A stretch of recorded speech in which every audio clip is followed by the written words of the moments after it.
Senior citizen, माजी सहकारी, महिला मंडळ, मुलं आणि मुली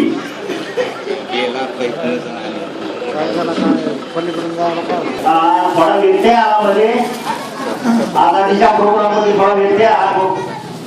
तर हे आपलं जे एकता पालनी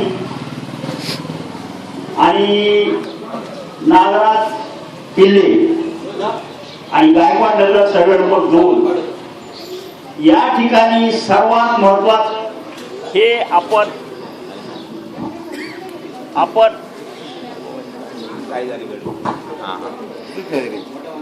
बटन बेटा ऑफ करें. हेलो गणेश भाई माइक माइक माइक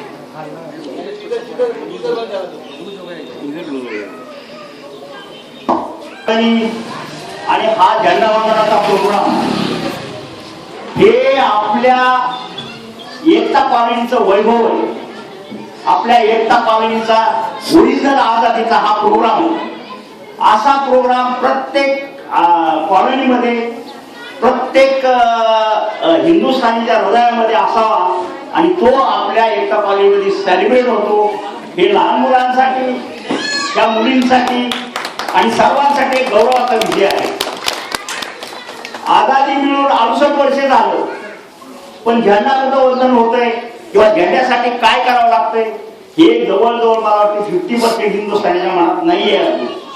तरी आपल्यामध्ये हा चैतन्य, हा सोहळा, हा योग आपल्या एकता पालनीमध्ये मिस्टर नागराज किल्ले यांच्या वतीनं इथं आलेला आहे. आणि ह्या सर्वे नंबर 2चा एक विशेष वैभव सांगतो, कुणाच्या मनात असं नसेल. आपल्यामध्ये 2 शिक्षण संस्था आहेत, एक मराठी शिक्षण संस्था, एक इंग्लिश शिक्षण संस्था. दुसरं हे नागराज किल्ल्याचं एक चिटफंड हे केलेलं आहे. आणि या ठिकाणी जास्तीत जास्त सर्व एक सर्व्हिसमॅन आणि सर्व्हिसमॅन, उद्योजक आणि प्रतिष्ठित नागरिक या ठिकाणी राहतात. त्यांचा हा सगळ्यांचा सहयोग मिळून तिने हा एकता पालनीचा जो आपण झेंडावंदन जो प्रोग्राम करतो हा एक महत्वाचा विषय आहे.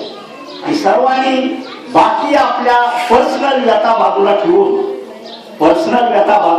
हा जो राष्ट्रीय सण आहे किंवा हा जो एकता पालनीचा जो सन्मान आहे हे जपणं फार जरुरीचं आहे. याच्यामुळं आपली या दिल्लीमध्ये किंवा ह्या सर्व परिसरामध्ये पहिचान होईल की बाबा एकता पालनीमध्ये काही जरी असेल तरी एवढा मोठा प्रोग्राम करतात, एवढा मोठा प्रोग्राम गणेश मंडळाचा होतो, एवढा मोठा प्रोग्राम देवीचा होतो, एवढा मोठा प्रोग्राम 68 हे जो आघाडी आपला 15 ऑगस्ट आहे, 26 जानेवारीचा आहे होतो. हे करणं फार गरजेचं आहे. याच्यासाठी काही खर्च लागत नाही, ह्याच्यासाठी काही लागत नाही. फक्त ह्याच्यासाठी मनाची मानसिकता, माणसाची तयारी पाहिजे की मी आपला थोडा 15-20 मिनिटाचा टाइम या प्रोग्रामसाठी देईल. आणि ह्याच्यामुळे जो आझादीचा जो ओरिजिनल जो मतलब आहे किंवा ओरिजिनल जो मकसद आहे तो आज आपण सेलिब्रेट करत आहोत. बाकी दिवस तर ठीक आहे, 365 दिवसामध्ये आपण आझादीसाठी किती दिवस देतो किंवा ह्या प्रोग्रामसाठी किती. अगर आधी हा जर प्रोग्राम ह्या सिनियर लोकांनी दिला तर ही बसलेली लहान लहान मुलं हे उद्याच्याला म्हणते की बाबा आमचे सिनियर असं करत होते किंवा आमच्या माता बहिणी सगळ्या इथे येत होत्या. त्याच्यामुळे यांच्या मनात पण एक चांगली भावना दिसते. आझादीचं ओरिजिनल मतलब ह्याच्यापासून दिसतो. बाकी सर्व प्रोग्राम डिसाईड प्रमाणे वेळेवर होतात आणि एकता पालनीमध्ये अशीच एकता राहावी. सर्वांनी एक दुसऱ्याला असंच प्रेम भावाने एक ठिकाणी प्रोग्राम करावे, सर्वांना एक ठिकाणी बोलावं. हे ओरिजिनल आपल्या एकता पालनीचा हा विजय आहे.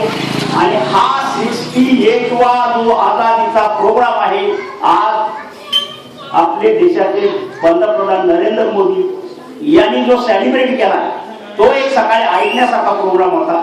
आणि हा असा प्रोग्राम आपल्या एकता पालनीमध्ये चालत राहावा ही माझी या झेंड्याच्या जवळ एक प्रार्थना आहे की आपण एकता पालनीला असाच दरवर्षीप्रमाणे अजून पुढच्या वर्षी जास्त संख्येने आपण चढवलेलं प्रेझेंटेशन देऊ. ही जय हिंद, जय महाराष्ट्र.